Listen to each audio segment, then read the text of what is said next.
Good morning, everyone, and welcome.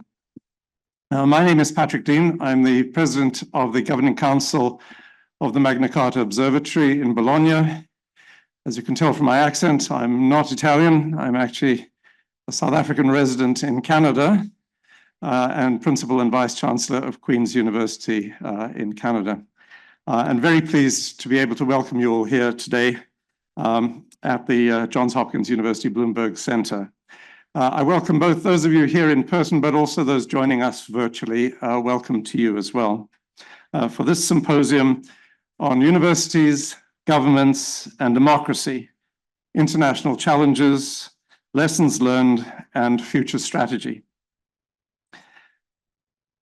Before I turn to the president of Johns Hopkins to say some words of welcome too, I want to thank our co-sponsor, PEN America, extraordinary partners with us in arranging this event. And in particular, I want to thank Jeremy Young, Program Director, Freedom to Learn, PEN America. Jeremy, thanks very much.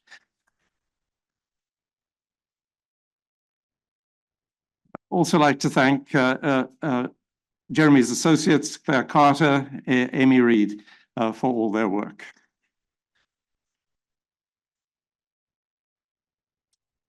Thanks also due to Kevin Riley, Professor Emeritus at the University of Wisconsin System. Kevin, thank you. Jeremy and Kevin worked with the Secretary General of the Magna Carta Observatory on developing the program for this event. Although I will say, I think the germ of this began in a conversation Kevin and I had some time ago when we spoke about the situation emerging in the US with regard to academic freedom and university autonomy. And Kevin was interested in the Magna Carta and its effect in advancing those values in Europe and beyond. And that, out of that discussion came some of the impetus for today's symposium. Also on the planning committee, David Locke, the Secretary General of the Magna Carta Observatory, who's unfortunately not able to be with us in person today, but I know David is with us virtually, and I thank him too for all his work. We're hosted by Johns Hopkins University, and I want to thank Nadia Osiev, Senior Director of Policy and Research in the administration of the university, Soroya Kalanen from the Agora Institute, and Amy Binder as well, the Interim Director of the Agora Institute here at Hopkins. But we would not be meeting here without the generous support of Johns Hopkins and at the kind invitation of President Ron Daniels, who moved and energized attendees at the annual conference of the Magna Carta Observatory 2 years ago in Bologna. And his talk to the Magna Carta group was in the year following publication of his important book, What Universities Owe Democracy. Towards its conclusion, Professor Daniels' book offers this articulate and very compelling account of the role of universities in relation to democracy. And I thought I would read it to you before introducing Professor Daniels to you. He writes, our universities should be at the forefront of modeling a healthy multi-ethnic democracy. They are communities that draw together students from far-reaching locales and diverse backgrounds. They are driven by a deep and abiding fidelity to the notion that learning occurs through dialogue, debate, and reasonable disagreement. And they are home to cutting-edge researchers who can lean into the pluralist ideal, extraordinary instructors who can model that ideal for students, and passionate student affairs professionals who know how best to work alongside students to nurture their development into future democratic citizens. They owe to the democratic experiment an unequivocal commitment both to fulfilling the highest ideals of democratic discourse and to folding all our students into the always unfinished and ever-expanding conversation of democratic life. Please welcome Professor Ron Daniels.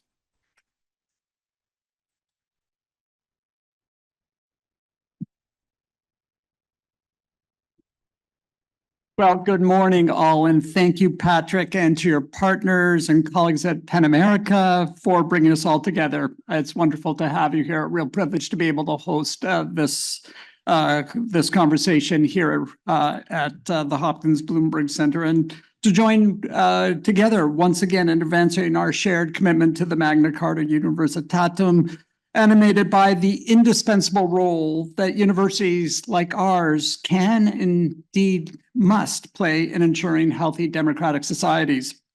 Indeed, as we know, universities and democracies emerge from the same fertile soil of our shared values: freedom of speech and thought, tolerance of dissent, and the unfettered exchange of information and ideas.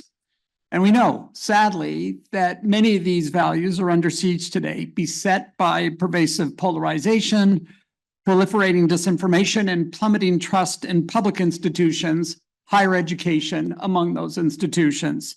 And we know autocrats seize on moments like these to solidify their grip on power. From Mussolini's extraction of loyalty oaths from university faculty in the 1930s, to the Polish communist regime's crackdown on academic freedom in the 1970s, to Budapest in 2019, as Livia knows so well from his experience there as provost. Indeed, I was a personal witness, as Livia will attest, to that last moment. See, I traveled to Hungary in January 2019 to join colleagues to review the accreditation of Central European University, an anchor for democratic renewal for former Soviet states in the decades after the fall of the Berlin Wall. The review, although it's a review that universities in the United States regularly go through, and it has a predictable character to it, but in this case, the review was anything but routine. It was unfolding in the midst of an unrelenting and quite vicious 2-year assault from Viktor Orban's government on this university's very autonomy, a page taken from a very well-worn playbook. And during that trip, I made my way a few blocks east of the Danube River to the historic Goldberger House to meet with one of Livia's colleagues, Istvan Rev, one of CEU's first faculty members. And there we reflected on the vast human rights archive nestled within its halls, rife with lessons from more than 70 years of efforts to reestablish democratic institutions that had been ravaged during World War II and again tested during the Soviet regime. And as we continued our conversation that day, the echoes from those moments of democratic fragility emerged into clarion calls. CEU was about to be just the second university since World War II to be exiled on venal political grounds.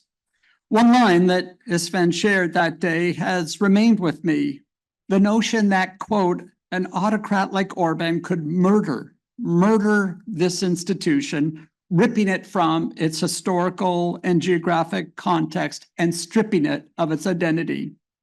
Now, just the 5 years since that conversation, authoritarian leaders from Brazil to Turkey to Mexico have drawn very ably on this playbook. And we can no longer ignore that even the strongest democracies are susceptible to the gale winds of authoritarianism or universities from the suppression that often follows.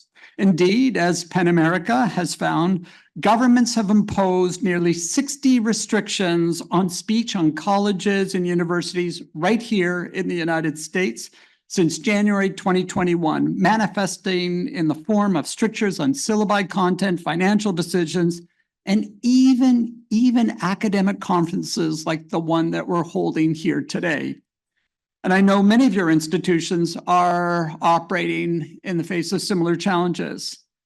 But here's my note of optimism. I believe that universities are the best bulwarks against these gale forces, particularly where we embrace our foundational commitments to freedom of inquiry and the formation of communities where citizens from all walks of life can engage in robust, respectful dialogue and debate. And so it is incumbent upon our institutions to purposely and self-consciously sustain, and in some cases, restore the conditions at the bedrock of these communities. We must, of course, embrace our longstanding role to preserve facts and expertise. We must honor the obligation to launch all students up the socioeconomic ladder. We must fulfill our capacity to educate students in the values and skills required of democratic citizenship. And we must sustain a spirit of pluralism that our best enables people from different backgrounds, beliefs, and perspectives to engage with one another free from the auspices of censorship.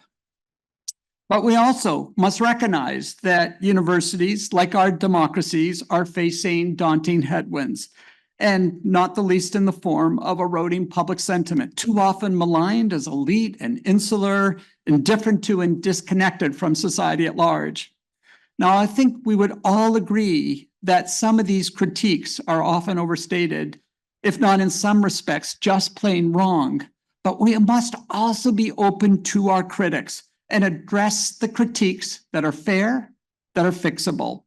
There's work to be done in a moment when our campuses can reflect the polarized world around us, a moment when some on our campuses retreat into echo chambers of similarity, too often regarding individuals from different perspectives and backgrounds with distrust, skepticism, even hatred, rather than seeing them as fellow travelers worthy of consideration and respect.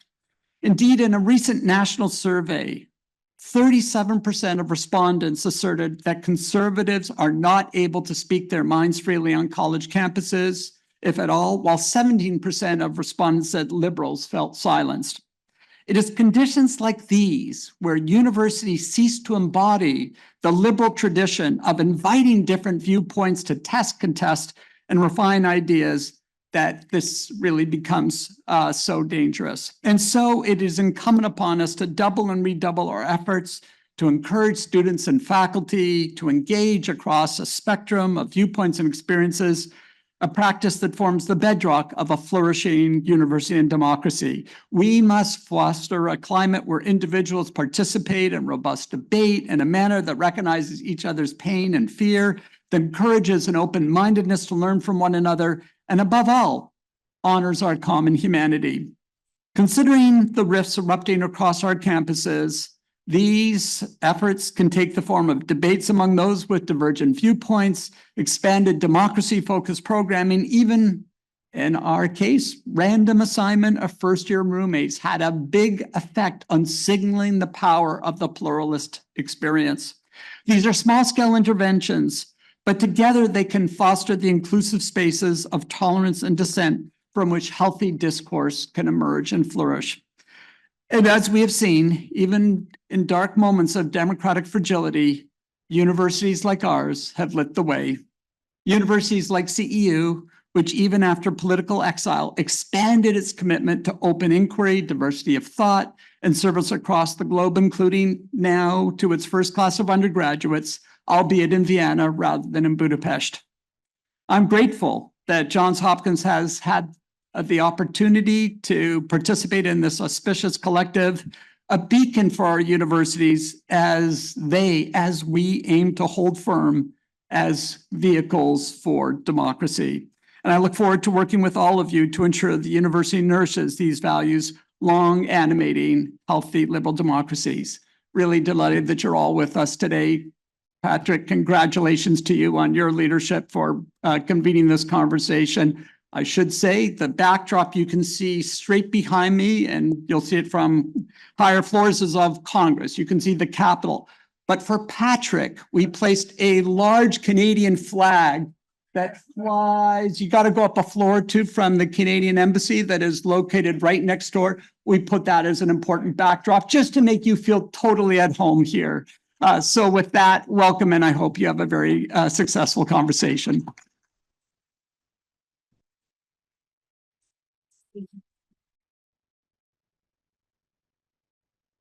Thank you.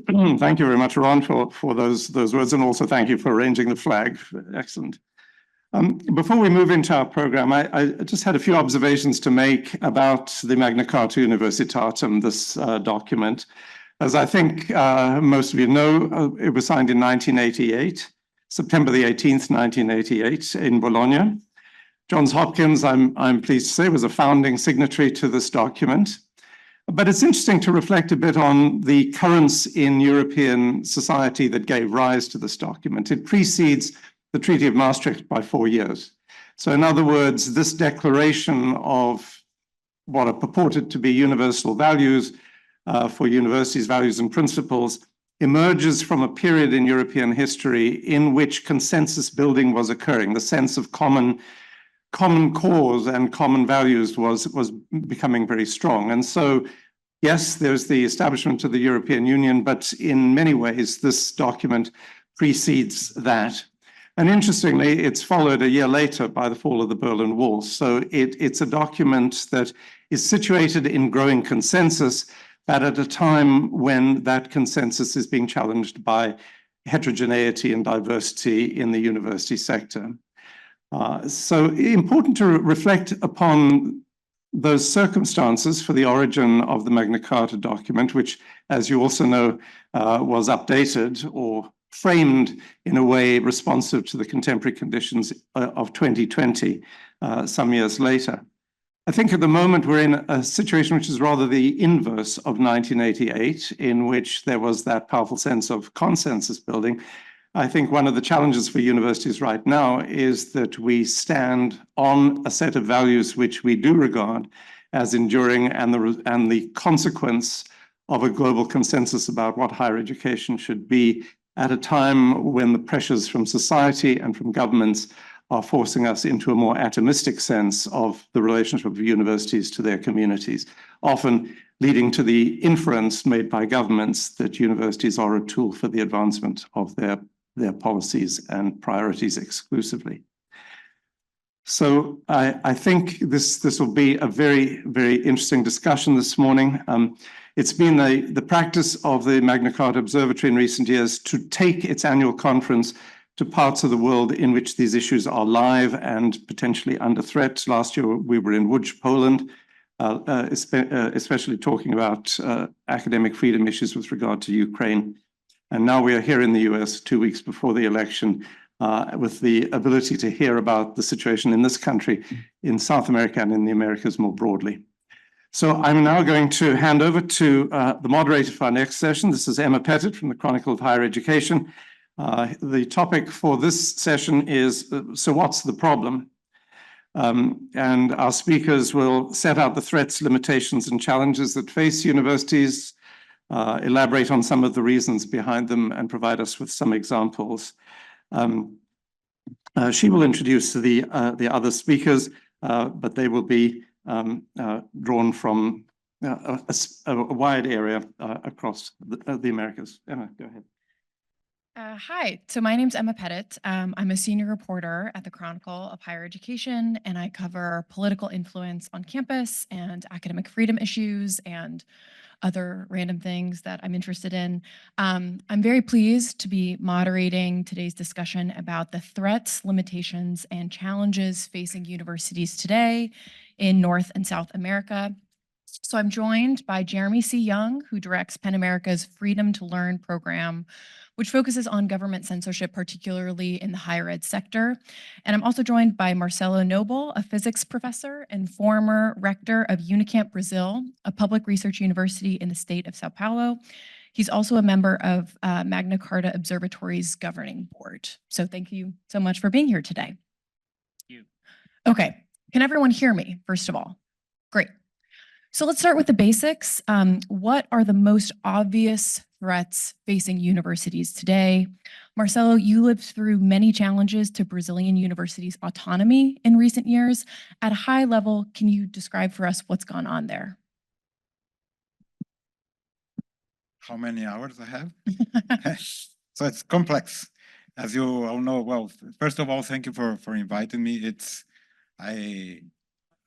I am really, really pleased to be here today. The challenges are so many. So I would say that in short, that the main problem that we face as university, as Professor Daniels was mentioning, is basically communications. We are really failing on communicating why are we good for society as a whole. In Brazil, this happens for many, many reasons. So the universities are rather young, if you wish. So the first universities in Brazil, due to the colonial way that Portugal made in Brazil, we had the first universities in the 1930s only. So the universities are rather young. And now, 2024, only 20% of the young students from 18 to 24 years old are at any university at all. And 80% of the universities are private universities, which are not research intensive. So most of the Brazilian society really don't know what are good universities, research intensive universities, and why they are absolutely essential for maintaining the future. So to sustain the society as a whole. So we are failing on communicating that in an environment which is rather complex, as you probably know. Whenever you think it's getting worse, you can get worser. So it's in Brazil we had a very very complex and very complicated situation from the political point of view. I was the rector of the university during that period. My university is a state university, is not directly related to the federal system, but you know, the political environment is complex everywhere. So I had to face, just to mention one example, I had to face a kind of state congressional hearing. During 1 year, they were claiming that the public universities were not doing, not spending properly the money they get. And so we had a hell. So they asked us to send to the Congress, the state Congress, all the research that were done at the university. So we prepared a file with all the research projects, but they complained that they wanted them printed, not on a file. So we had to send thousands and thousands of papers for nothing. So they were just, complaining, and they were looking for example, just to mention one example, I was there for hours in a hearing responding why we have some research on abortion. Why would we have some research on, drugs? And that kind of, political environment that is really, really threatened all over the places. And so this is one situation. The other one, of course, is money. The cuts in research, the cuts in support from the universities. This is the first thing they always do. And the response from society, I must say that's absolutely zero. Nobody cares about that. The majority of our deputies, the majority of our politicians don't even have a degree. So this is something that we as universities should tackle and try to change. This is the situation in Brazil. I would like to come back in the next to talk about a little bit about a different situation that happened, for example, in Argentina, that now they have, I can clearly say it's a craziest president, and they are facing really, really bad situation right now, but there, contrary to Brazil, the universities have a stronger position in society, and they have, the support from the society. And this is a quite important situation to have. That's So I'd love to get back to that, but I'm just looking at the notes I scribbled down here, and congressional hearing in which university leaders face scrutiny, declining public support and knowledge of what universities do, cuts, austerity cuts. I mean, there's a lot that you mentioned that I think will sound quite familiar to anyone who's been paying attention, maybe reading the Chronicles pages over the past couple of years. So Jeremy, I'll turn to you. What are the biggest threats that you see facing American universities today? Absolutely. I don't think, I'm live. I just need to be a little closer. Yeah, All right. yeah. All right. Thank you. The defining feature of the American university as compared with universities in most other countries around the world is the decentralization of authority related to American institutions. So the federal government does not control very much directly when it comes to universities. There are no, other than military institutions, there are no federal universities to speak of. Public universities are typically controlled by state legislatures, state boards of regents in each of the 50 individual states. And the federal government also plays a role in sort of regulatory systems for financial aid for students, for some research funding, particularly in the sciences, as well as some in the humanities and arts. And there is a private nonprofit system of accreditation that is governed by essentially nonprofit organizations that accredit quality control at universities. And that are themselves sort of tied to whether a university receives its accreditation from these institutions is tied to whether it can receive federal financial aid for its students. So the system is very decentralized, and as such, the attacks that we're seeing in the United States are coming in very decentralized ways. The initial attacks that we have seen have been aimed primarily through state legislatures in states such as Florida, Texas, Tennessee, and others. States legislatures originally began in 2021 restricting speech around a set of so-called divisive concepts related to race, gender, identity, and American history. We saw a lot of legislation of that type in 2021 and 2022. And then beginning in 2023, we have seen a shift toward attempts to restrict the autonomy of universities, both banning them from creating or maintaining diversity, equity, and inclusion offices, restricting their curriculum, general education, majors and minors, restricting mission statements for universities, restricting what accreditors can be used and what those accreditors can require, restrictions around faculty shared governance, around faculty tenure, and so forth. And there is a push, depending on the outcome of the presidential election, there is a push to nationalize some of these restrictions. But the Project 2025, the Heritage Foundation's document on how to nationalize these and other restrictions, suggests that nationalization take place through the accreditation system by effectively weaponizing accreditors so that they are required to follow the dictates of the federal government in order for their accreditation to count, or recognizing alternate accreditors, or allowing individual states that have passed these restrictions to serve as their own accreditors. Mhm. So I want to get to the public's response in both North America and Brazil and Argentina.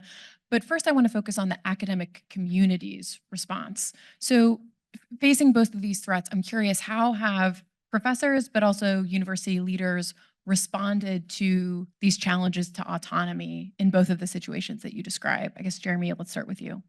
So there has been, I would say, a growing coalition of response from everyone from faculty, community members, students, university leaders, associations of universities, and so forth. Some of this response has been legal. The ACLU has filed lawsuits in Florida, Oklahoma, Indiana against some of the more egregious of these laws. And we have seen some real success with those lawsuits in the early going, but this is a very long process. I mean, most of these cases are still in the original court 2 years after they were filed. Some of them have been moved to the first appellate court, but before this gets to the Supreme Court of the United States, it's going to be another group of years really before this is resolved. Perhaps the more significant response is sort of organizational. There is some interest in building coalitions of university leaders and community leaders to push back against this kind of legislation. We have seen some more resistance, I would say, in legislatures that have tried to push this sort of thing in the last couple of years compared to what we saw in the first couple of years. So it is more difficult to pass this type of legislation, and lawmakers have responded to that difficulty by trying to move without legislation, effectively threatening universities' budgets if they don't voluntarily make some of these restrictions and cuts. I think the real gap that we have, and one of the reasons I'm excited to be here today, is in an understanding in this country of the value of university autonomy from ideological control by the government. This is not something that is discussed at any great length in the United States. We talk a lot about academic freedom for individual faculty members, but not so much the freedom of the university governing board and the university president from being dictated to on ideological grounds by lawmakers. And that's a real challenge. I mean, this is a much stronger conversation in Europe and elsewhere in the world. I think the people who are pushing this kind of legislation will argue taxpayers pay for universities, so shouldn't they get to decide what is taught and said there? And we really need a more concerted response to say taxpayers pay for a university to be a university. They pay for it to be a place of intellectual freedom And that can't happen if the university is being dictated to ideologically by lawmakers. And Marcel, what about the response from the academic community in Brazil? Well, each country has a different response and different situation, but in my opinion, as usually happens, our community, of course, excluding some of us that are politically engaged, most of the people are in the research labs or the research groups, and they're not caring about anything, nothing that their research agenda and so on. So I think that in Brazil, this is the situation. Of course, I mentioned before. In Argentina, it's completely different. The faculty, the staffs are more politicized, and then they really go to strikes and movements and street movements, and they have a different perspective and behavior.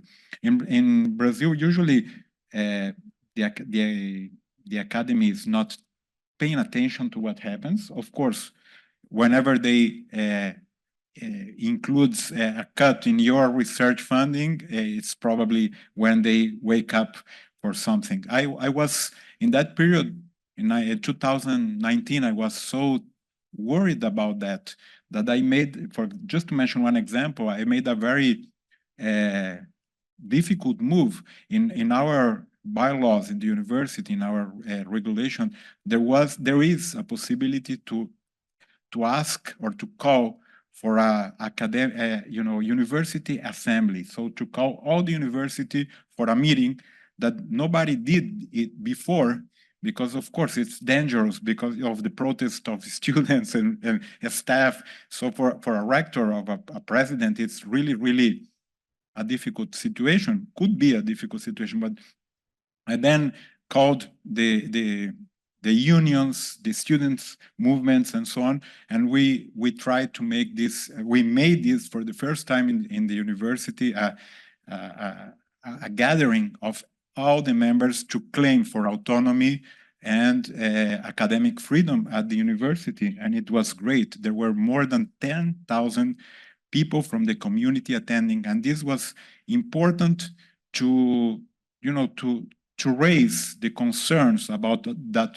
what we were facing. It was a really interesting move that the external enemy was really exposed in that situation. That's something that I was supposing to see in other universities, but surprisingly, nobody did it. I want to focus on the public response because at the Chronicle and elsewhere, we focused on, Gallup polls and other polls that tend to have sometimes alarming headlines of declining public trust. And when I sometimes interview professors who feel that lack of trust from the public, I think that they're sometimes quick to, say, why don't people care about my academic freedom, or why don't people care about my autonomy in the classroom? And I tend to point out, I'm not sure that universities or professors in general have done the best job of making a positive case. I think that people sometimes are pointing to a decline in trust for good reason. Maybe they see things happening at universities they don't like, or they feel like they've been totally shut out of the higher education system. I'm curious how you think about that decline in trust in universities. And Jeremy, you mentioned making like a more positive case for the autonomy of institutions. That strikes me as a really difficult thing to do, especially right now. But I guess, what do you take from those polls of lack of trust and that sort of narrative that's out there? So the polls are interesting because they show, as you point out, they show really, in some ways over the last 10 years, but in some ways just over the last 2 years, they show public trust in universities, particularly among conservatives, falling off a cliff. And that's surprising. Those numbers are surprising to people who haven't been following it, because you would think that might have happened perhaps in the 1960s. But actually, there was a healthy support, bipartisan support for higher education right up until the middle of the 2010s. And I think there are a few things that are going on. I think that yes, there are all sorts of flaws with the higher education system in the United States. There is crushing student debt. There is our continued challenges interacting with communities. There are misalignments within institutions. These are all These are all real phenomena, but to me, they don't explain what's happening in those polls because those are longer standing issues. Even something like the student debt crisis has been around for 20, 30 years at this point. And yet the view of higher education only falls off a cliff recently. And it also only falls off a cliff for higher education as a sector. If you ask people how they feel about their own alma mater, or whether they want to send their students to college, or even about the institution in their community, the polls are uniformly positive, as they have been for a long time. So I think we are dealing with two things. I think that the first thing we're dealing with is a political realignment, which for the first time in the history of the United States has created a dramatic disagreement among people with between people with college educations and people without college educations on political issues. We have never seen this before. There have always been even numbers of the college educated and the non-college educated in both parties up until really the last 10 years. And the other thing I think we're facing is a PR campaign from a group of people affiliated with the Heritage Foundation and the Manhattan Institute and other organizations who think that higher education is who see it as a sort of bastion of liberal power and want to, rather than as previous generations of conservatives did, and some still do, to try to reform it, to create more spaces for conservative voices on campus, to increase viewpoint diversity, all things that we support, want instead to just sort of destroy it or damage it in some significant way. And I think we have to push back against that. I think we have to say these institutions are broadly popular within their communities, that they play a role in educating people for workforce needs, but also in creating social mobility in those communities, and that they are fundamental to our democracy. That the education of young people and not so young people in institutions of higher education is the best form of fitting Americans, citizens for citizenship, for democratic participation that we've ever discovered. And I think that has to be a central part of the argument as well. You can't. You may be frustrated with what universities are doing or what someone is telling you universities are doing, but fundamentally, if you value democracy, if you value American society, if you value social mobility, you should be valuing these institutions, and you should be trying to preserve them as preserve the intellectual integrity of these institutions as well. Well, each country, as mentioned before, is different. So let's talk about. I was talking about Argentina, but also, for example, from Mexico, they have a stronger support. So you can imagine a university like Autónoma in Mexico. They have more than 300,000 students now. So it's a huge university, and of course, it mobilizes more the society, and therefore each country is different, and the response is also different depending on the history, depending on several factors that affect the university. In Brazil, we have, I would talk about Brazil because it's the case I know more. We have not even knowledge about the university. There was a recent survey. This is another area that I work, is with the public perception of science and technology. And there was a recent survey in the Brazilian society asking the society of people to nominate one single institution that makes research in Brazil, and less than 10% of the respondents were able to mention one single institution. So we are failing, as you mentioned, we are failing at least there. And I would say that I can generalize a little bit more. We are failing on effective communication in the basic level, not even what we do, but also what we exist. And just to mention one example, take a look on every single university that maybe is represented here.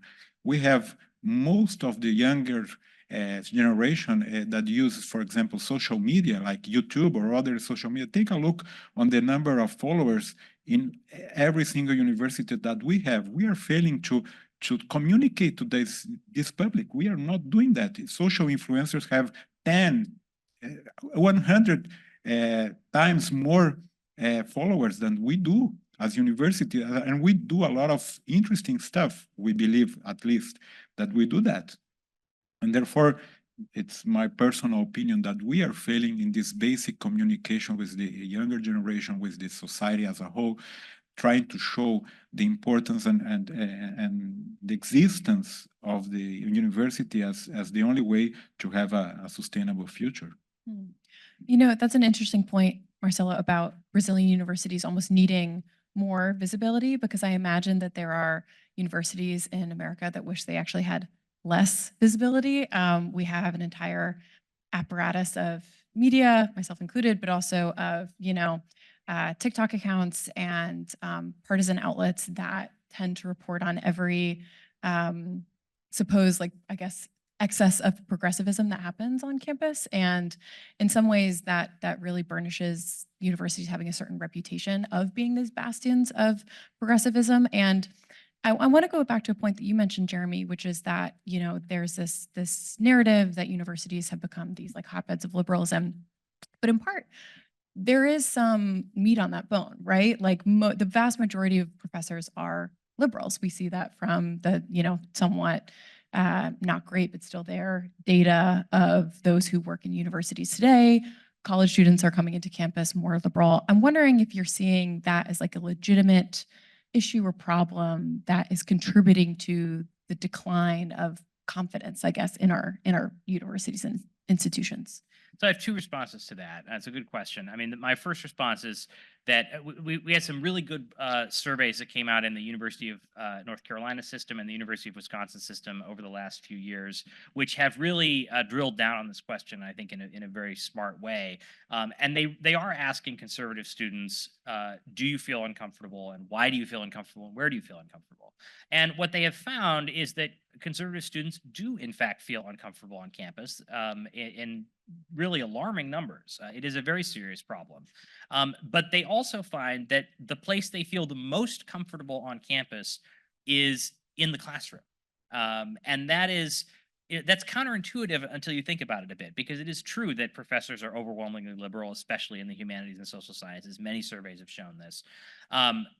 But what we miss, I think, when we just look at that number is that professors are also overwhelmingly pretty good teachers, and they're good at creating an environment where all students from all viewpoints can feel comfortable to express those views in a structured setting, can have a reasoned conversation with people who may disagree with them. Where things fall apart is outside of the classroom. They fall apart in the lunchroom. They fall apart on social media. That's where the conservative students feel that they have to censor themselves. And sometimes they feel they have to censor themselves in the classroom because they're afraid of what will happen outside of the classroom, right? And so this is a problem, but once you recognize that it is a problem that is mostly happening between students on a campus rather than involving big, scary liberal professors, you can have a different understanding of what the problem is, right? This is a problem that would happen if you took any group of Americans from radically different political backgrounds and identities, stuck them all together in a place with no guidance, and told them, talk about issues together, right? I mean, this is going to happen anywhere. What we need is a regime of education about free expression, about difficult dialogues, so things that universities actually are investing in now, but that they need to invest in even more. And it needs to be from orientation to graduation, because students really don't have this training. They don't get it in high school, where free expression provisions don't really pertain in the way that they do at college. They don't get it in their home communities, which, just like communities all around the country, are increasingly polarized politically. The only place they're going to get this is in the college setting. And we should look at this not as a failure of our system, but as an unrealized need, something that universities can meet and are on the way to meeting, but are not fully meeting yet. So that's the first point I'd make. The second point I'd make is that going back to those professors who do a good job of creating an environment that is welcoming to conservative students and liberal students, so that they can have these conversations. We have to have the universities, in order to be universities, have to have that kind of intellectual freedom on campus. This is what is happening effectively in classrooms, and less effectively around the lunch table or on social media. So many of the proposals we are seeing from lawmakers to solve this problem involve not elevating conservative students' ability to be heard and to express their views, but instead using the power of the state to suppress the views of liberal students and liberal faculty members and of the institutions themselves. That is not a way that you get to a balanced university. That is a way that you create a climate of fear that applies to everyone around the campus. It's not a solution. It is, in fact, completely counterproductive. Well, so that gets back to a point you made earlier, which is the argument that lawmakers often make when passing these sorts of legislation. And I want to make it here and drill down a little bit further into it. You know, the one tenet of the Magna Carta Universitatem is that teaching must be intellectually and morally independent of all political influence, which is complicated in America and in other countries by the fact that many of our higher education institutions are public and therefore receive funding from state governments or federal governments. And those governments have a legitimate interest in fostering an educated citizenry. So an argument that's been made to me by the, in America, conservative lawmakers that are passing this legislation is, look, we're the elected representatives, university professors and administrators are not. And if we, as elected to represent the people, think that there are certain ideas or theories that are harmful to society and are harmful to our students, they should be excised from the university curriculum because we are the representatives of the people and someone who got tenure in their Department of English is not. I'm curious what both of you make of that argument that it should be, you know, the lawmakers that are the ultimate authority for universities' autonomy and their curricular choices. I can start by making I think it's a great example of a way to avoid that and try to get real autonomy. And that's strange because it's an example from my state, from University of Campinas in São Paulo. In the state of São Paulo in Brazil, there are 3 universities: the state of University of São Paulo, University of Campinas, and another one called University of the State of São Paulo. And in 1989, there was a huge strike, a very violent one, and it took 2 months, and it was complicated.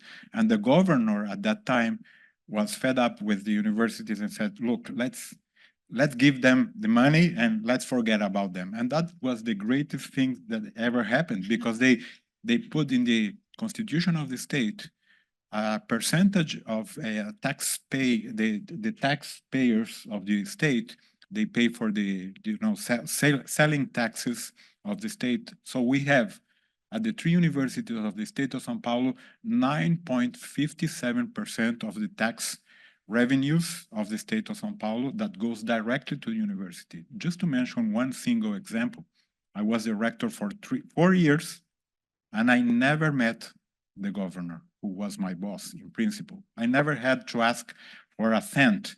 The money came directly from the taxpayers to the university, and we don't depend anymore on, of course, this is something that can change in tomorrow, okay? But in this way, you have full autonomy from the perspective of, the money you get, and of course, the possibilities that you have. There are challenges, as mentioned before. So there were hearings about how do we spend this money. But if you have a responsible governance, a responsible system in order to, to make it transparent and make it clear for the society what we are doing with this money, this is a way that we can achieve, in my personal opinion, a really complex situation, which is the autonomy of a public system. So this is something that we eventually can try to look in different parts of the world, how it eventually can happen, and this is a way, I think, interesting way to go. I think what we are calling for, many of us in the United States, is actually a narrower definition of autonomy than what we see in some other parts of the world. I don't think we are calling for full financial autonomy, actually. I think there is a role for the government, for the taxpayers to play in shaping the way that money is spent and used on campus, the way that that the campus interacts with the community around it, the way that students are served within the institution, whether they have equitable access, whether they successfully complete their degrees, whether they do so with a limited amount of debt, and so forth. What I think must be absolutely autonomous from government control is ideology, right? The government has no place dictating what ideas can or cannot be expressed on a college campus. It's very simple. If you think about the public pays, right, public pays for public higher education. The public also funds playgrounds and ball fields. When the public creates a playground or ball field, they have some involvement in how the money is spent and what it may look like, but everyone in that community can use that playground and that ball field. It doesn't matter whether they're popular. It doesn't matter what their political beliefs are, what ideas they express. They can use that because it is a public good. And higher education, public higher education is the same way. If you want something to be a university, if you want to create a public university, that university must have full ideological autonomy so that any idea can be debated on that campus.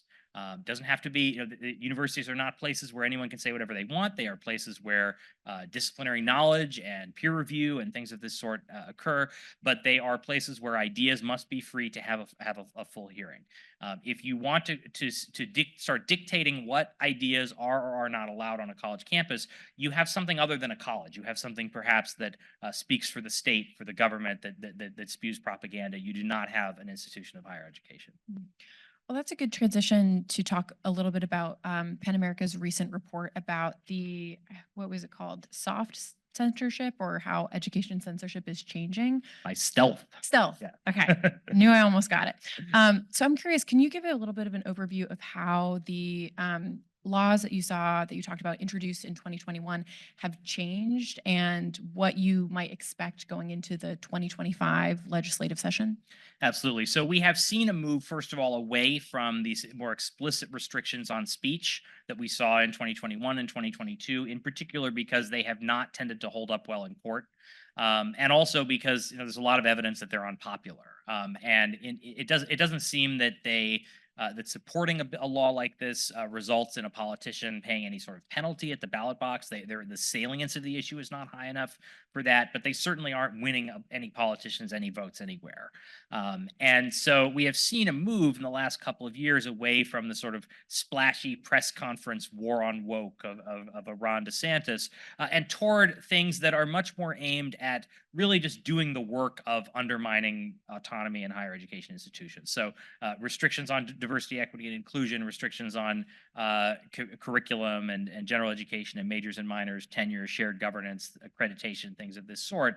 And we've also seen a move toward the laws that are being passed that restrict speech are doing so in ways that that disguise their true intent. So in Indiana, for instance, we saw a law passed this year that that claimed to be enhancing viewpoint diversity on campus within classrooms. But the way that it did that was by allowing the board of trustees to fire any tenured faculty member they deem to have insufficiently promoted viewpoint diversity in their classroom outside of the normal tenure review process. So effectively, it is a tenure ban, or effectively ends tenure in the way that we know it, while claiming to be, you read the language of the bill, it's all about viewpoint diversity, but that's not really what it's about. Again, this is very different in 2021. We saw these much more explicit restrictions on speech. You cannot say X, Y, and Z. Now we're seeing bills that are designed to carry out the same effect, but without having the same kind of sort of signaling to the public.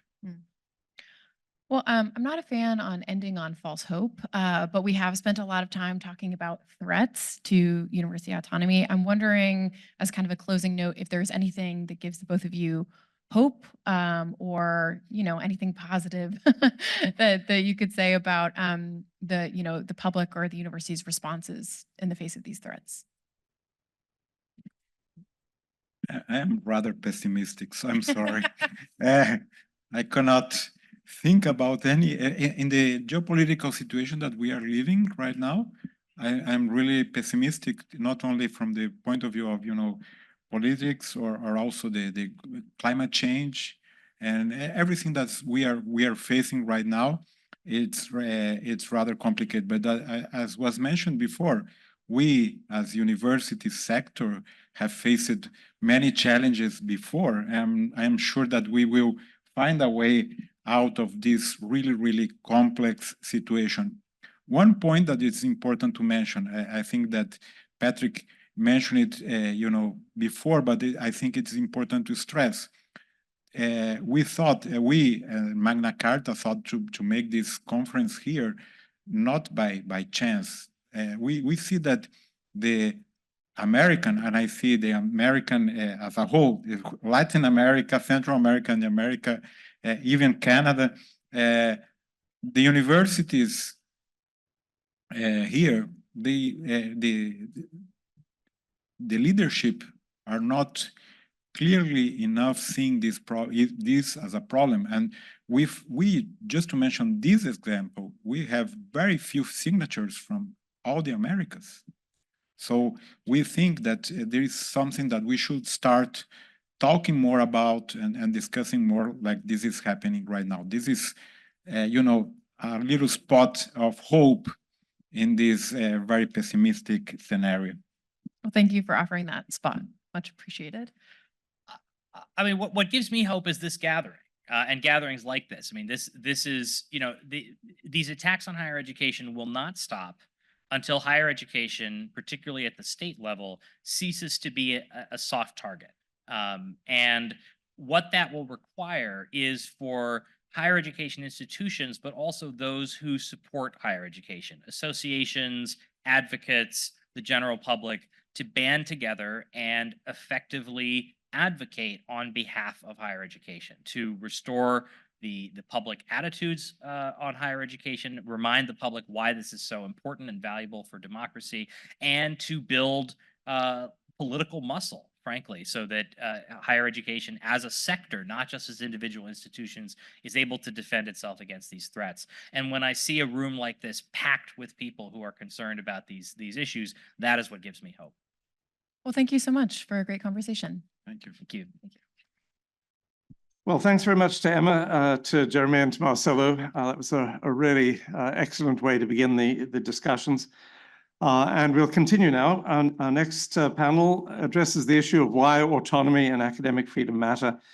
The moderator is Catherine Stimson, Professor and Dean Emerita of the Graduate School of Arts and Science at NYU, and a council member of the Magna Carta Observatory. And I'll invite Kate to introduce the panelists. Welcome, everybody. My name is Catherine Stimson. I'm also known as Kate Stimson. And if there are other names I don't know about, I would prefer to continue not to know about them. I'm delighted to be the moderator of this panel. And like the first speakers, like Patrick, I too thank everyone who's worked so hard to bring us together. Now, here we go. By the way, I have to warn you, this riser here, there's also a danger spot if you go too far back. So my fellow panelists, be very careful. Our format is going to be slightly different, and I hope you will be as engaged with it as we were with the first panel. Marcel, where are you? Jeremy, thank you. I've learned so much from those reports. I'm a terrific moderator. Our topic is, why do autonomy and academic freedom matter?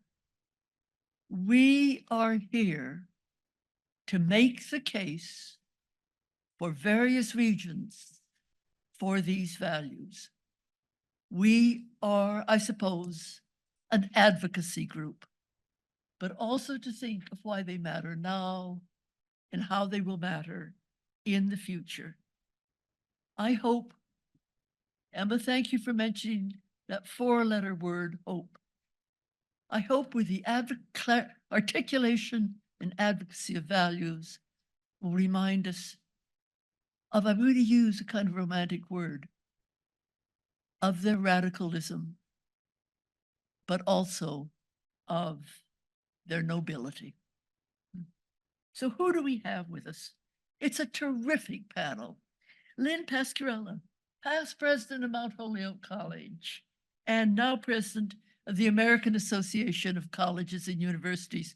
Jeremy, when you were talking about how leaders such as Lynn, well, Here is an example of one who is not afraid to fight. Then you may be less well acquainted with the woman on her left, but remember her and remember her name. And she's just flown in from Malta.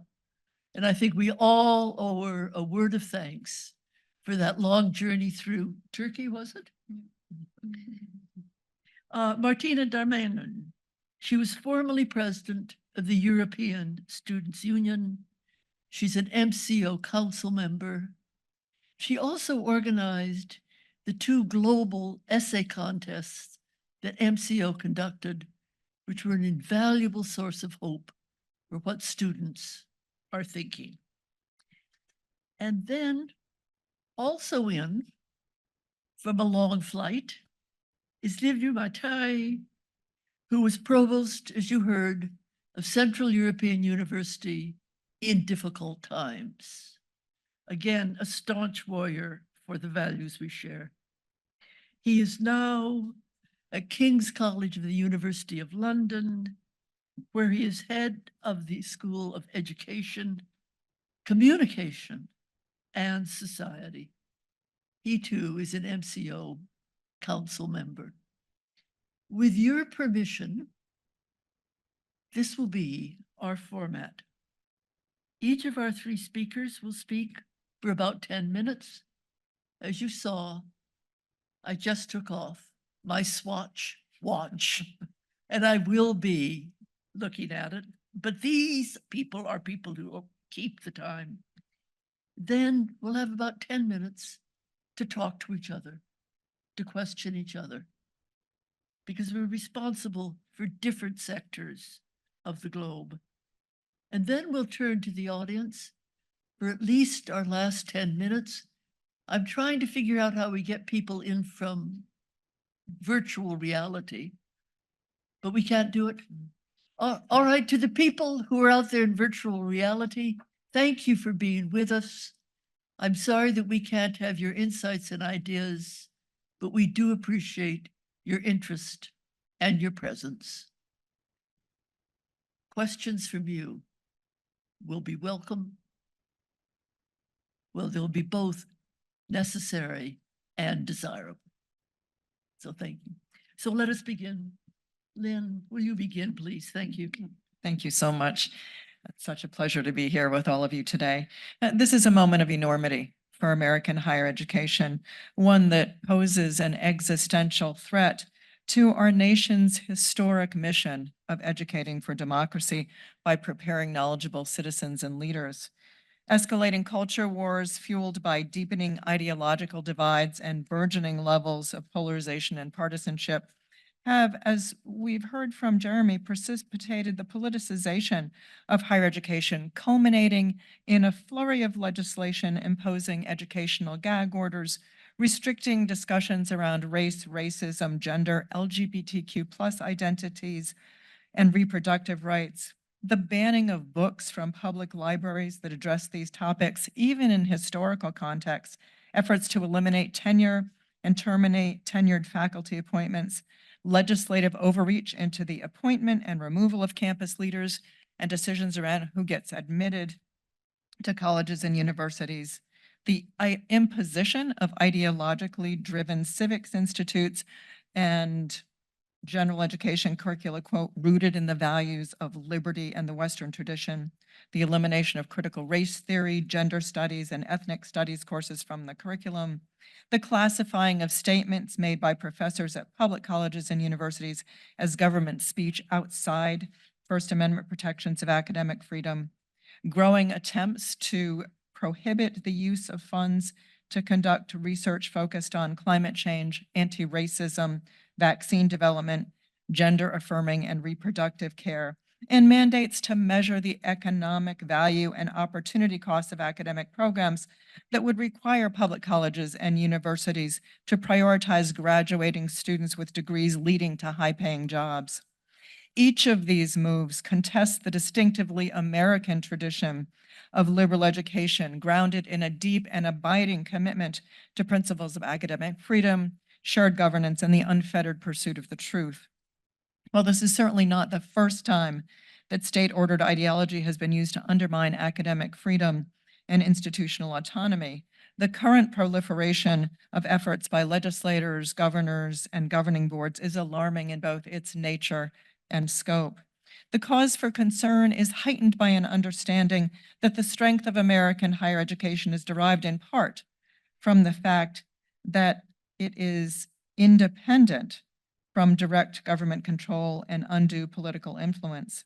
The essential purpose of a college or university in a diverse democratic society mandates that beliefs be expressed freely, questioned openly, and evaluated critically, and that ideas be shared, challenged, discussed, and debated without fear of retribution or censorship. This type of education, by its very nature, is aimed at liberating the mind to seek the truth unencumbered by dogma, ideology, and prejudice. Indeed, to safeguard American higher education and democracy itself, academic leaders at all levels must collectively reaffirm the role that a liberal education, academic freedom, and institutional autonomy play in discerning the truth, the ways in which they act as catalysts for interrogating the sources of narratives, including history, evidence, and facts, the ways in which they promote an understanding that the world is a collection of interdependent yet inequitable systems, the ways in which they expand knowledge of human interactions, privilege, and stratification, and the ways in which liberal education, academic freedom, and institutional autonomy foster equity and justice locally and globally. Philosopher John Dewey's famous aphorism that democracy has to be born anew each generation and education is its midwife arises from his conviction that democracy is neither institutional nor external to individuals, but is instead a moral ideal requiring a habitual faith in both human nature and people's capacity to exercise intelligent judgment and action. Dewey's call for the protection of academic freedom, accompanied by enhanced public deliberation, follows from the notion that, quote, difference is not only a right of the other persons, but is a means of enriching one's own life experience. Written at a time of rising totalitarian threats around the globe, he warned that our democratic way of life is imperiled whenever freedom of communication, the give and take of ideas, facts, experiences are, quote, choked by mutual suspicion, by abuse, by fear and hatred, which inevitably breeds intolerance in the minds of individual human beings, dividing us into antagonistic factions as a substitute for amicable cooperation. Now more than ever, Dewey's words function as an urgent reminder of the inextricable link between academic freedom, institutional autonomy, and democracy, an urgency reinforced by research conducted by Tony Carnevale and his colleagues at the Georgetown Center for Education and the Workforce in a report that they did on the role of education in taming authoritarian attitudes. According to their study, liberal education mitigates authoritarian tendencies, reducing individuals' sensitivities to potential triggers by providing psychological protection in the form of self-esteem, personal security, and autonomy. It also fosters a level of interpersonal trust associated with lower inclinations toward expressing authoritarian attitudes and preferences. These fundamental democratic ends are fortified by an emphasis on evidence-based reasoning, encouraging dialogue across differences, cultivating rational debate, and engendering the habits of heart and mind that both equips students and exposes them to the civic involvement and creation of a more just and equitable society. For this reason, a liberal education is not only appropriate to democracy, but essential to fostering the sustained engagement of free individuals committed to our shared values of justice, liberty, human dignity, and equality of persons. Beyond contesting Dewey's vision, it's worth noting that much of the U.S. legislation targeting institutional autonomy and academic freedom also runs counter to legal precedent established in our country's highest court in cases like Sweezy versus New Hampshire and Keeshan versus Board of Regents. In Sweezy, Justice Earl Warren wrote, "The essentiality of freedom in the community of American universities is almost self-evident. No one should underestimate the vital role in a democracy that is played by those who guide and train our youth. To impose any straitjacket upon the intellectual leaders in our colleges and universities would imperil the future of our nation.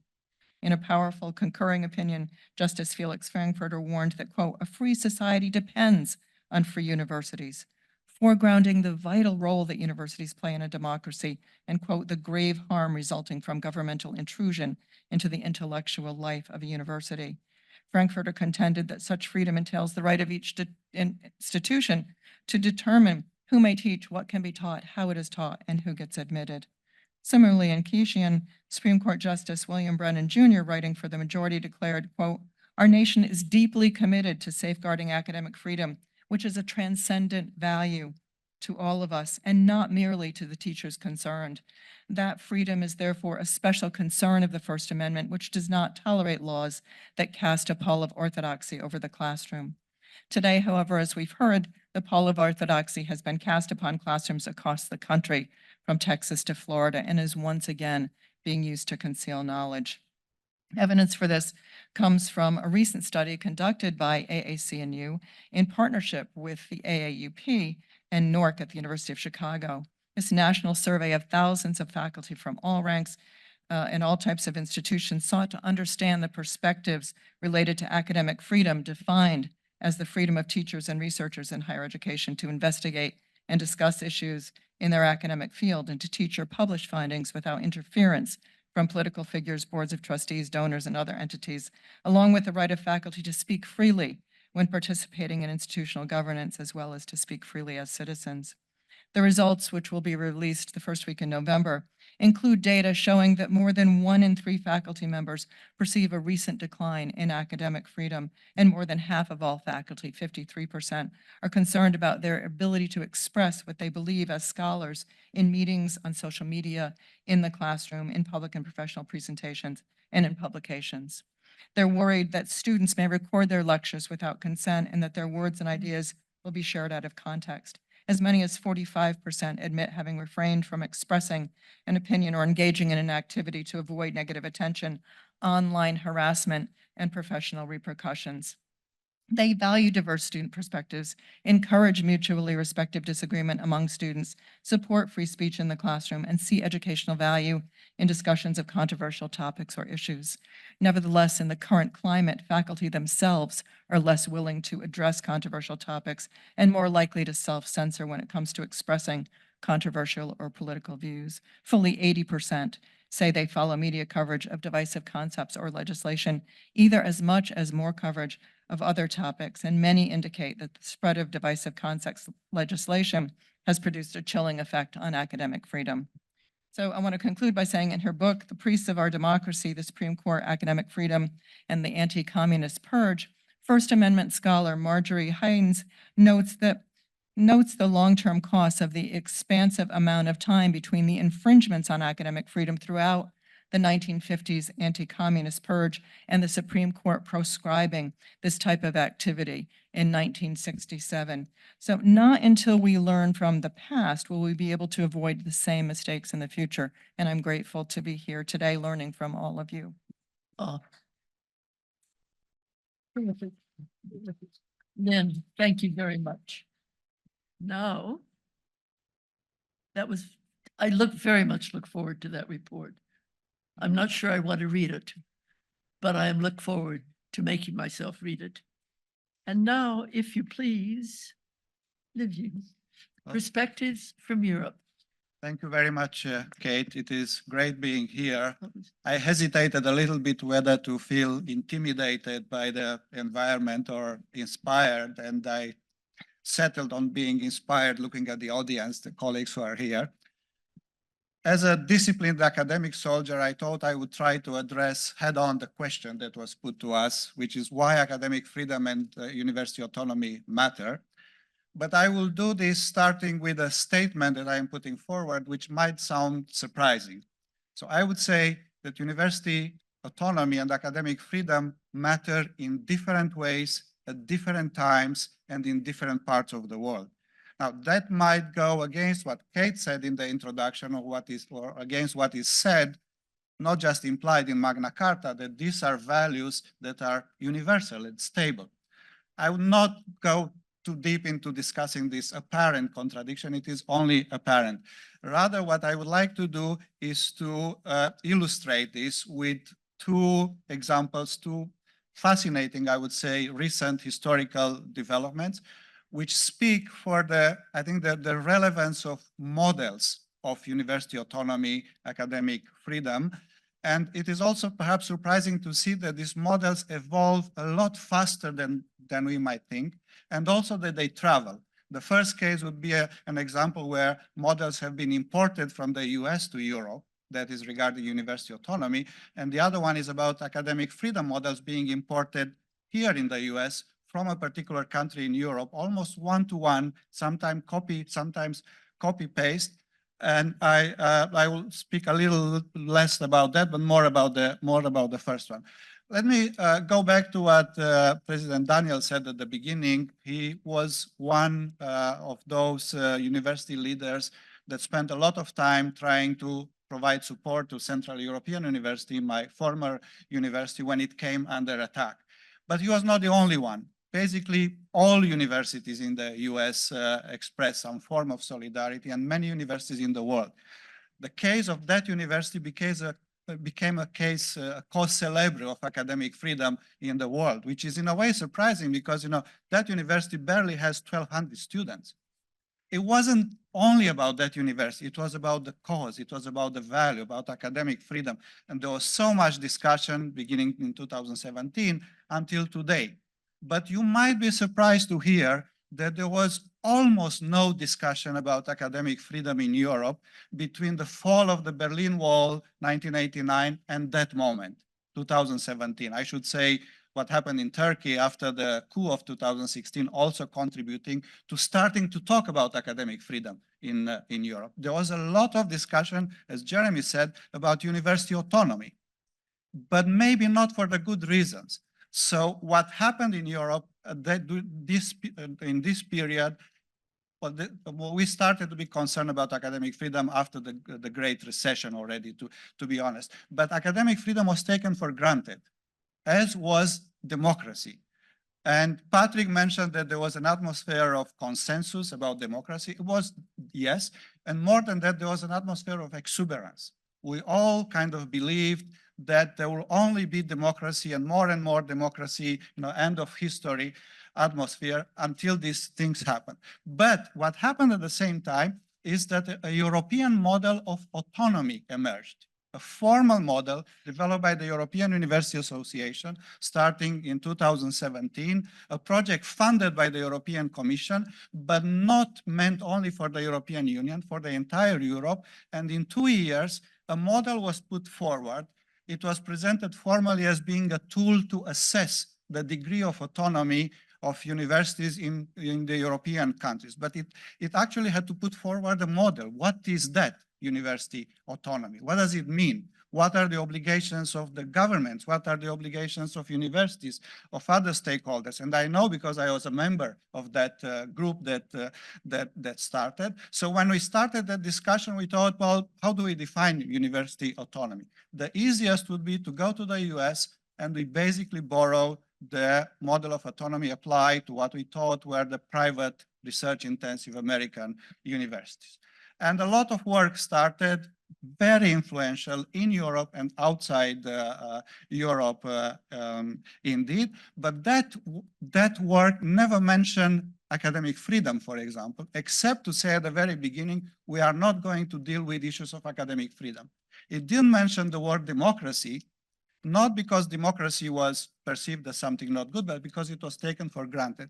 This project, develop a European model of autonomy, was motivated by concerns for efficiency. How could universities be more efficient in delivering knowledge for the economy, first of all? And this is why the European Commission agreed to fund that project. So it was all about how to make universities more efficient. And the idea that was adopted very quickly was we have to be like the American research-intensive universities. We have state governments, parliaments have to adopt legislation, if they don't have it already in Europe, to make it possible for universities to have financial autonomy, organizational autonomy, administrative autonomy, and academic autonomy. So a very complex model emerged. And it is a long history, but just to say, every 2-3 years, a report was published with a rating rather, of European countries in terms of degree of autonomy that they give to their universities. And after that report was published, the press exploded everywhere, in particular where there were problems, or rectors, the equivalent of presidents in Europe, went to their ministers and said, you see, in our country, we don't have autonomy. How do you want our economy to be competitive in the world? You need to give us autonomy. So this discussion was all about university autonomy in the name of efficiency of the university. I simplify, but I don't caricaturize. And then this moment came 2016, 2017, when we realized, well, but what about the freedom of the individuals, not only the freedom of the institution? Isn't it the case that sometimes institutional autonomy develops at the expense of individual autonomy?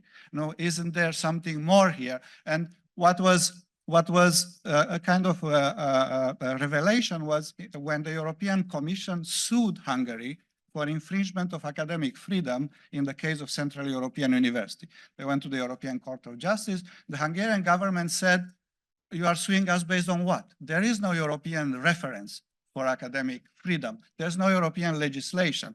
The judge, a very brave judge, said, you know what, you are right, but we have commercial legislation, European commercial legislation. So we are going to make this a case of delivery and establishment of commercial services. And the verdict against Hungary was based on this type of considerations, the infringement of the right of CEU to establish and deliver education and research as commercial services, right?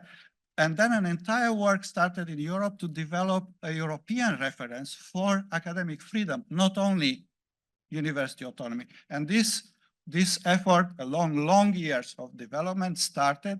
We in Europe, and I mean Europe, 49 countries minus 47 now, minus Belarus and Russia suspended, adopted an official list of common fundamental values of higher education: academic freedom, institutional autonomy, academic integrity, participation of students and staff in university governance, public responsibility for higher education and of higher education. Then we have definitions, joint European definitions for all these values, for each value taken separately and with reference to each other, and official, although voluntary, not legal commitments of the European governments to protect and promote these values as jointly defined. And this work started really as a reaction to the CEU case. But I think I need to I have 1 minute or two. I wanted to talk about another model. Florida was mentioned here. You know, there are reports, not a lot of research, I should say, showing that some of the Florida legislation, the text was copy-pasted from Hungary. There was movement of consultants between Hungary and Florida, which resulted in, so it wasn't only about higher education or education, other issues as well, LGBT rights and things like that, resulting, for example, among other things, that the same Dostoevsky books are apparently forbidden, as in Hungary. It is remarkable. I read in a recent Scholars at Risk report, not Freedom to Think, the latest one before that, that in what is happening in the United States now, all these bad things that were mentioned here are even worse because America is exporting bad models. I think what is happening now, cases like Florida, is that America is importing bad models, not only exporting bad models. So I will conclude by saying academic freedom and university autonomy are important and relevant, among other things, because they create frameworks of reference. They create a framework of reference regarding how to think about this concept, but also norms, regulations, sometimes institutions which say who should do what about it. And what we see in Florida, for example, is a fight to replace an existing framework of reference with a new framework of reference, with different understandings of these values and different obligations and rights for the various actors involved. So we would not think in Europe about asking parents what to teach or not to teach, right? So, and that was not really the case here. So, you know, if Kate, you didn't ask me, but if there is one positive, you know, lesson that I would draw here is the remarkable mobilization in Europe starting in 2017 to put forward a common set of so-called fundamental values of higher education. Some are calling them fundamental academic values, define them and get the governments engaged to really protect and promote these values. Whether that is possible in other parts of the world, I don't know, but it is at least one positive example we can look at. Thank you.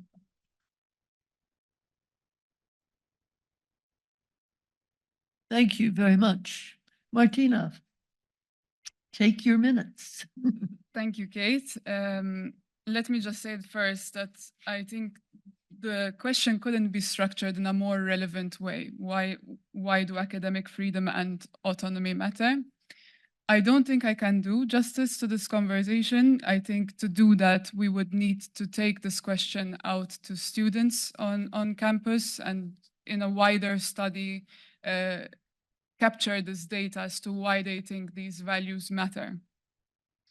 Because from my experience, when these values are put into practice, and especially when they are threatened, we see more of a contextual reality that comes into why these values matter. And I'll give two examples of cases from when I was within the European Students' Union. I know that there are more cases that we need to consider, and this is why I said we possibly can't do justice to this conversation, because there are so many cases where we see these values being threatened openly or more discreetly, or through links with commercialized attacks. And the meaning of academic freedom and autonomy in these cases can take more context. So I'll give an example here. We were working on a number of campaigns with student unions and students in Belarus and Ukraine during my time in ESU. In these cases specifically, we could see, for example, how for students in Belarus, academic freedom and autonomy are integral to their fight for democracy. So much so that they go hand in hand with mobilizing with civil rights and human rights organizations.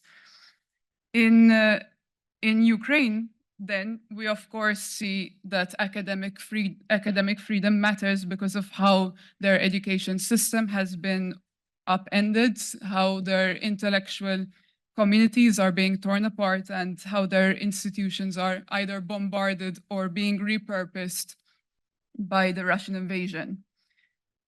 And I believe it's this contextualized meaning of academic freedom and autonomy that we should be channeling implications from in our actions and in our policies, and even the way we engage and have conversations about these values with the wider public.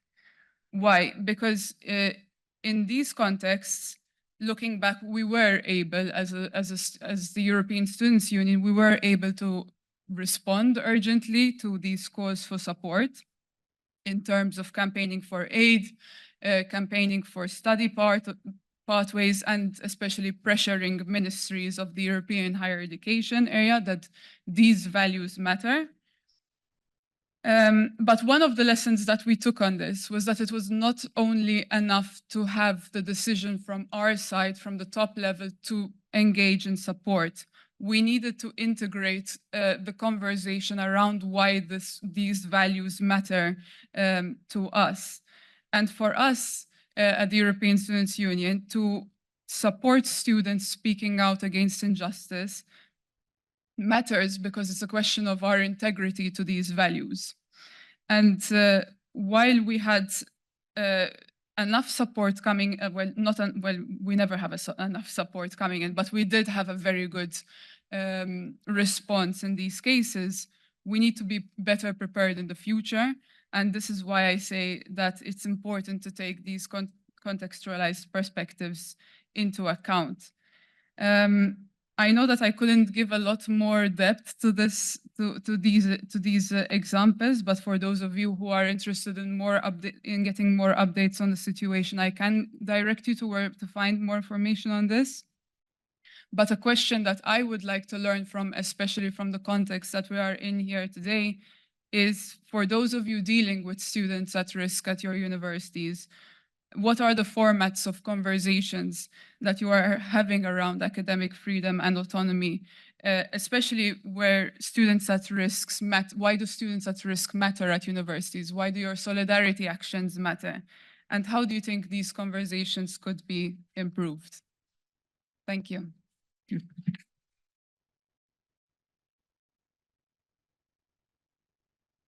Because we all up here would like to have a conversation, I have suggested that we talk very briefly, ask questions of each other, not take the 10 minutes I had originally structured. But are there any questions or comments for each other before we turn to our friends and colleagues? I do have a question for you. I love the comment you made about the rights of students to protest and the political forces that are brought to bear that interfere with that. But tell me a bit about your views on the responsibility of students to protest.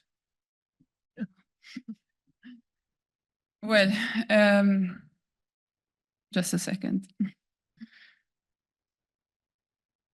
So this is an evolving conversation within the organization, because the responsibility is determined, so to say, by the way in which students organize. So we have student unions that are more activist in nature.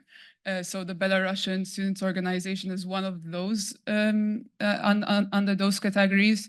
And then we have organizations which are becoming less activist and more representative, and they're trying to professionalize and their operations, where in that case, then it matters that they are perhaps not, they are taking these conversations to the decision-making tables. So we have quite a strong tradition that many of the student unions are consulted by their governments. They are involved in a number of governance structures also within the university.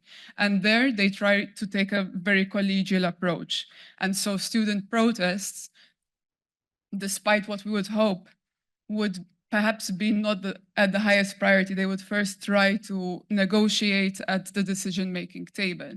So unfortunately, in some cases, if I had to answer this very openly, if I had to call for, in my time, if I had to call for a protest in Europe, the numbers that we would get would not be as high as we wanted. And I think it's this reflection of the responsibility that we have to be representatives at the decision-making table. We have a lot to prove every time that we go there, because representatives from our side are constantly changing. The student body changes every single year. So you always need to train new representatives. And another threat that we have is also the commercialization, where you have less and less students wanting to participate in organizations. They find this as a luxury to have the time to do this. So this is a major threat to the responsibility that we have to protest. So I'm sorry to give you a rather pessimistic reflection on that, but it's also realistic to where we are at the moment. We have been, and I encourage those of you who want to get to know about this more, we have written up the Bloomsbury Handbook of Student Politics and Representation in Higher Education. This not only is a reflection of students organizing in Europe, but also in other regions. And we do reflect on the very matter of activism versus representation. Sorry for going over time with that. No, thank you.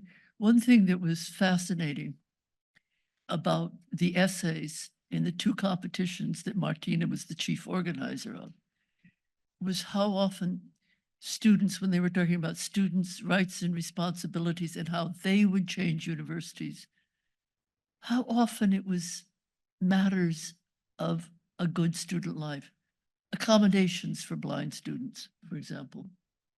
Having faculty show real interest. A man of 52 saying, do we or do we not believe in lifelong learning? How can I be a student and taken seriously as a man of 52? So it wasn't just when the students were talking about how they wanted their universities to be.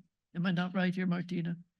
It was, please make it a more decent community, a fairer community. Now, any questions, comments? Lynn, any more questions, Scott? Martina, questions or comments for the three of us? We unanimously welcome your questions and comments. And to my regret, I don't know everybody here. So when you stand or raise your hand or just shout out, would you mind giving your name as well? Yes, sir, I see two in the back. Let's take the one furthest back and then the one front.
Thank you.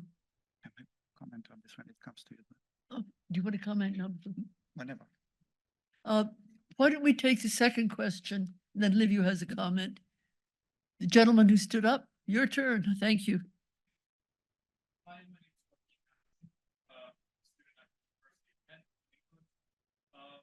university has not been victim of model change. We see closure of 11 different programs in the top 10 UK and the like 58 back. So I am in my student union and on the board of trustees, and there were mass protests against said actions. It impacted us. How long do you believe over when I was within the student union, because of the professional model, we were not able to bring up this dialogue. Solely due to the fact that student representatives don't have that dialogue the whole time. How should it work if students can't even get the word out there? Thank you. It would be good to repeat the question on the mic for those who are following online. Yes, when we answer. Yeah. Yes, we have had a request so that people online can follow us. With those of you who have questions and comments, and both of those have been terrific, would you make sure that you speak up so that the mics pick you up and you're not lost or kept only to the space here? So thank you, everybody, for that. Martina, do you want to take up the comment? Speak, we'll have two leaders of student organizations speak to each other. the perfect answer does not exist, and there's always a unique case study for each one that we need to be having a conversation around.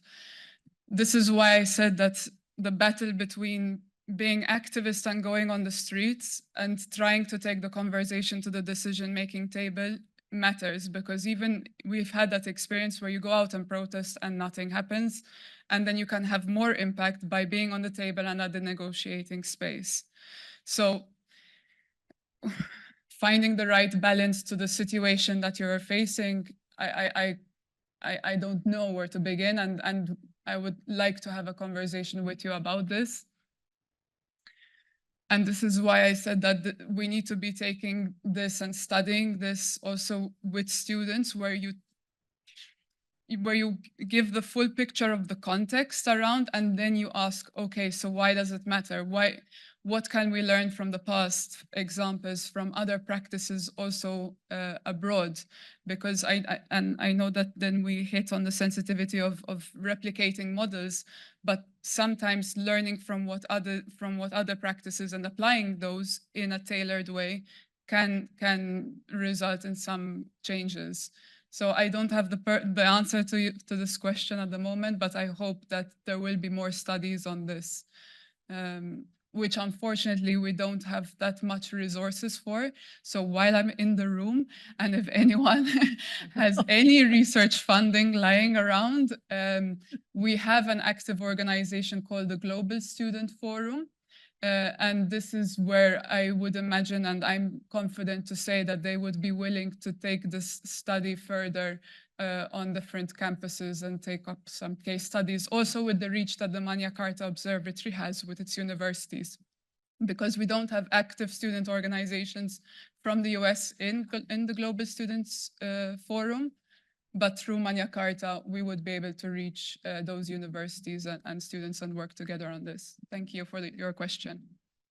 Thank you. Lynn has a comment, and then Livio, I think. Yeah, I just wanted to follow up on this. I think about the challenges that students are facing in relation to some of the challenges leaders of higher education institutions are facing right now. There's a growing moral distress where institutional leaders feel like they are coerced into making decisions they believe are unethical, but they feel they have no choice. And in many instances, that moral distress morphs into moral injury as a result of the continual erosion of a moral compass. And so I was thinking about the first significant protests on college campuses in the United States. It was at the Lane Theological Cemetery, and it was a protest that shut down the institution for 18 days and demanded that the students be allowed to talk in earnest about abolition, the abolition of slavery. And it was ended, ironically, when President Beecher stepped in, the father of Harriet Beecher Stowe, and said, there'll be no more of this. 70% of the student population left, and they went to Oberlin. So the question that they pose for us is, how much individual injustice do we countenance for the sake of long-term reform? You can subvert from within, but sometimes you have to walk away and say, I cannot be a part of an institution that shares these values. So how do we encourage our students to exercise that kind of moral courage, but also how do we engage in the hard work inside and outside of the classroom of speaking and listening across differences? Our first response shouldn't be to convince others to adopt our position, but to listen critically and with understanding as part of the humanistic identification that's essential to thriving in a globally interdependent world. Thank you. Yeah, so a short comment on to continue this discussion. It is very interesting, and Martina mentioned this. In Europe, in all of Europe, almost, students play a major role in decision making in terms of university governance or higher education policy. They are always at the table, in the department, in the university, at national level, at European level. This might explain why there are no protests, because sometimes some senates have a blocking majority. Students can veto anything that the university wants to decide, because they have this power legally and numerically. But interestingly, the most recent But we didn't have protests in Europe for 10, 15 years now, at least, student protests, until now, Israel, Gaza. And it's very interesting why this didn't go through the normal governance structures and process. I don't know the answer, but I thought this was interesting. To the question about well, freedom of speech, inclusion, exclusion of conservative voices, I'm not at all in a good position to comment on the American experience. I will say something about England, but I would start with a real story. A few years ago, in the early 2000s, I went to Harvard to interview someone who used to run the executive programs at the Kennedy School to hire him and help us set up a similar program in Budapest, in Hungary.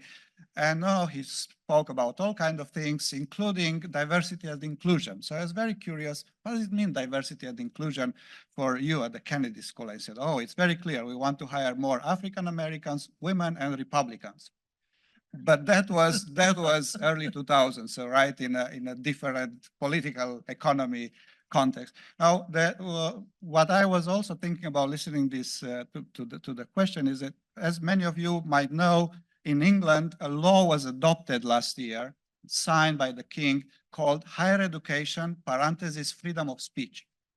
The law was supposed to enter into effect in July this year. And a lot of discussion about that, but basically, and this is my interpretation, basically the law said academic freedom is freedom of speech and nothing else.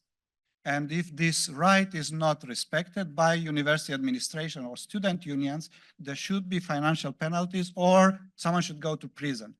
Everybody has the right to express their opinions. And again, this is me commenting now, I'm not taking it ad verbum from the law, irrespective of any academic standards, evidence. So you have the right to talk about anything you want.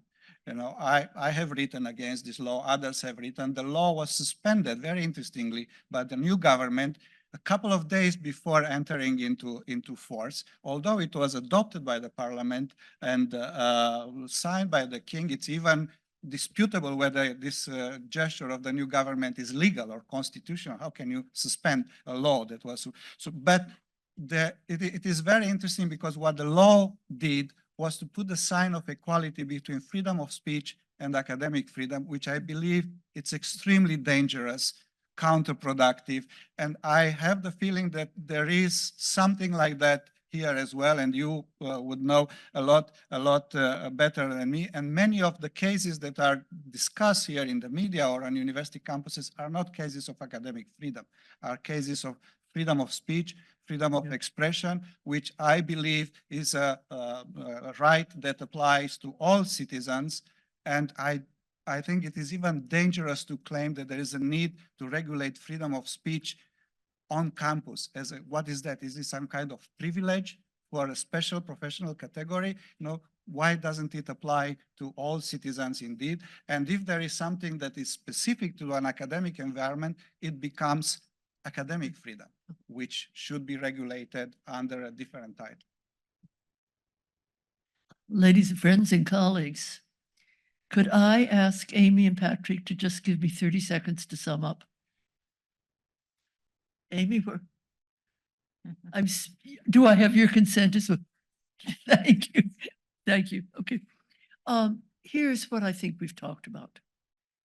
Our task was to show how the values of academic freedom and university autonomy matter, what valence they carry. Lynn talked very eloquently about the necessary connection of academic freedom and free campus to democracy. You cannot have citizens of a democracy, working citizens of a working democracy, without these values. Liv, you said, yes, here are the values, but contextualize. Contextualize, for example, the different places where freedom, academic freedom and freedom of expression become too conflated. The values are there, but look at the models that develop and how they develop. Let us be self-conscious about the frames of reference that we are using. Martina, brought up the questions of, do students understand and act on these values? Some of the time, yes. Often in great peril. The values are there. It might be very useful. I hope you said, I'm hearing you correctly, Martina. There should be perhaps within the university more embodiment of these values that students can learn and then learn to support. That we must teach our values as well as embody them. And then your questions, one was, don't dismiss the concerns of conservative students. That came up with us as well. And just briefly mentioned by Martina, but I think you all share this. What happens when the university becomes a commercial enterprise where teaching and learning is for the sake of rather narrow and perhaps mandated commercial ends? I am one of the people in this room who happen to have read those Florida laws. And they serve the god of mammon with great efficiency. Thank you very much to the panelists. Thank you, Martina. Thank you, Lynn. Thank you, Liv. Thank you for listening to us. We really appreciate your acts of attention and your questions and your comments. Thank you. All right. Well, thank you very much. My name is Amy Binder, and I'm the interim director of the SNF Agora Institute at Johns Hopkins University. SNF Agora is an academic and public forum where we integrate research, teaching, and practice to improve civic engagement and promote informed, inclusive dialogue as the cornerstone of global democracy. So to Kate's point, we're trying to embody the values that we've been talking about today in our little corner of the university. I want to thank all of the speakers this morning who have participating. Your insights on declining public trust, government intrusion, the effects of disinformation, scholars at risk, ideological diversity, so on and so forth, have really helped frame the challenges facing universities across the globe in this perilous moment. And clearly have elucidated the vital importance of academic freedom. And also, I just want to say it's been our pleasure to have you here at our new gorgeous center. So as this morning's session draws to a close, I want to offer just a few brief remarks on democratic backsliding, which is something that we've been talking about today, either explicitly or a little bit more latently, but also the role of universities in combating backsliding. And my remarks are informed by a report that SNF Agora commissioned late last year from the political scientist Jonathan Pinkney, who is at the University of Texas at Dallas, and his graduate student Hamza Khan. And we asked them to survey democratic backsliding across the globe, in which would-be authoritarian leaders or straight up authoritarian leaders leverage political polarization, non-representative institutions, grievances over political and economic corruption to threaten or actively roll back democratic rights and freedoms. And beyond merely conducting a survey of democratic decline, we challenged Pinkney and Khan to analyze both how institutions of higher education are in particular peril under these conditions, but also how universities are best suited to help repair and reverse democratic backsliding. So we had a couple of questions this morning about what kind of hope is there out there. So this is what we also asked them to do. Like, can you identify some glimmers of hope? And Pinkney and Khan found that research across the social sciences indicates 6 actionable strategies that institutions of higher ed can pursue, which they rate up as 6 Ds. So we want this to be kind of media consumable. 6 Ds alliteration is a little bit hokey, but I'm going to trot them out. Anyway, I want to share these strategies with you. So the first thing that universities can do to repair democratic backsliding is diagnosis. As many have documented, including very prominent SNF Agora faculty fellows Anne Applebaum and Peter Pomerantsev, 21st century authoritarians typically cloak their anti-democratic actions in democratic rhetoric. which is meant to confuse citizens. And universities can leverage their expertise to diagnose and unpack the strategies that authoritarian leaders use to attack democracy, and then share these diagnoses with the public in a number of different ways, through the media, through conferences, through policy channels, and strategic partnerships. The second D that Pinckney and Kahn landed on is deliberation. Democratic backsliding not only is accompanied by obfuscating rhetoric, but it's also frequently fueled by us versus them style polarization, which ends up emotionally blinding supporters to the authoritarian actions of their leaders. So colleges and universities have a real role in helping deliberation occur. They can establish spaces where their local communities can talk across difference, which a growing evidence base shows can really help reduce polarization and spark civic awakenings. The third D that Pinckney and Kahn lay out is defense. This speaks to some of the things that we were talking about in the last panel about protests and student involvement. Universities are critical free spaces for the conversations and discussions that lead to civic mobilization. And such civic mobilization is crucial for pushing back against democratic backsliding. Universities should thus defend their campuses against attempts to censor or suppress free expression, including student protest, provided that such protest follows basic norms of nonviolence. And then the fourth and fifth Ds are development of young people's taste for democracy and also dispelling inaccurate information. Much of democratic backsliding is driven from above by the actions of political elites. Therefore, higher education, which is one of the key formative environments, socializing, or in terms that I've used in my own research, incubating young elites, should be in the business of developing democratic dispositions among these future leaders. And colleges and universities can do this by bolstering informal interpersonal networks.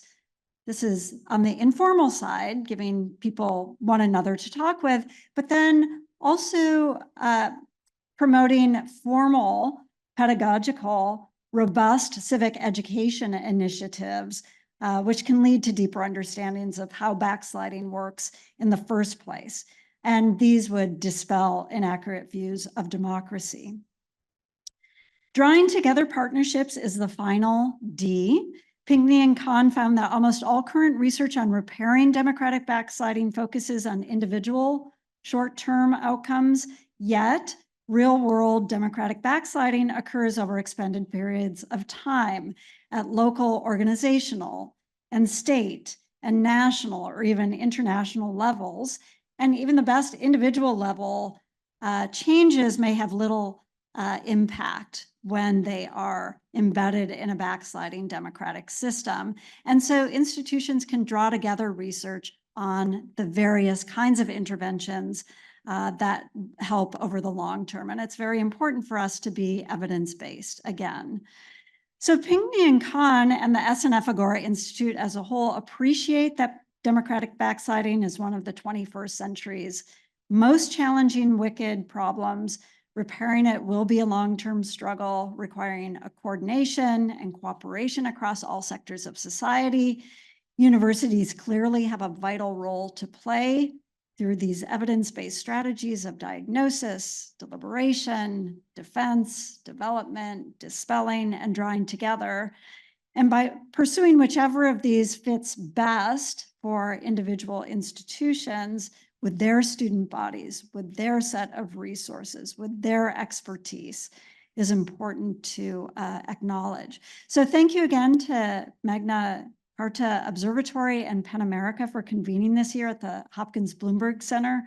We're really delighted to have you here to play host to this conference, and we look forward to future engagement with you. Thank you.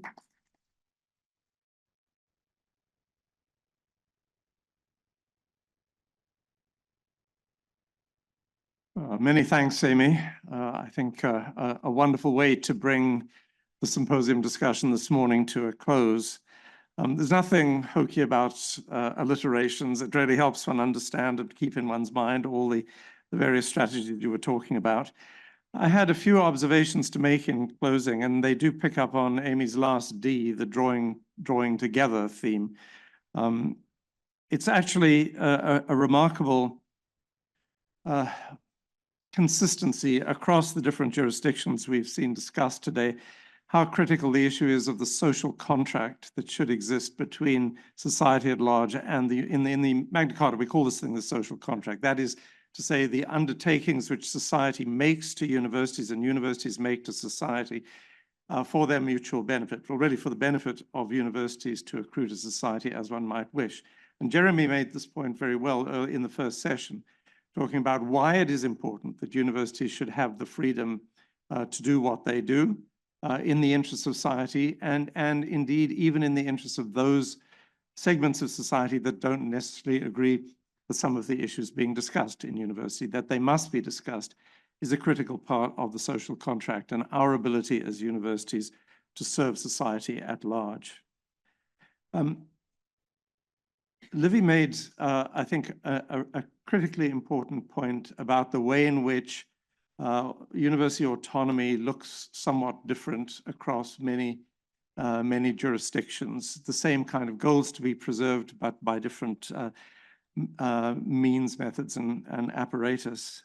What shocked me in Livy's presentation was that little bit of information about the migration of a bad idea from Hungary to Florida. And what it brought home to me is that here in my naive way, I tend to associate some of these inroads on university autonomy with increasing parochialism in different jurisdictions. In my own country, that's the key connection. And of course, then one thinks, well, then the counter to that is the Magna Carta, an international document, which in 2020, we worked hard to make more universal, less Eurocentric, much more relevant to universities across the world. But I think that's the point I'd like to leave us with, which is that if we acknowledge there's a globalized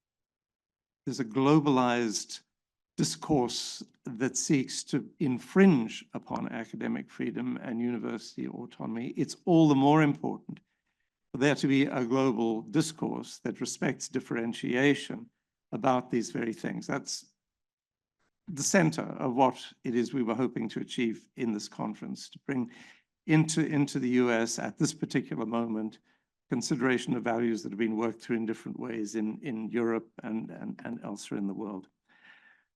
I think there's a great deal at stake, but I find my hope in that notion of drawing together that Amy focused on at the end there.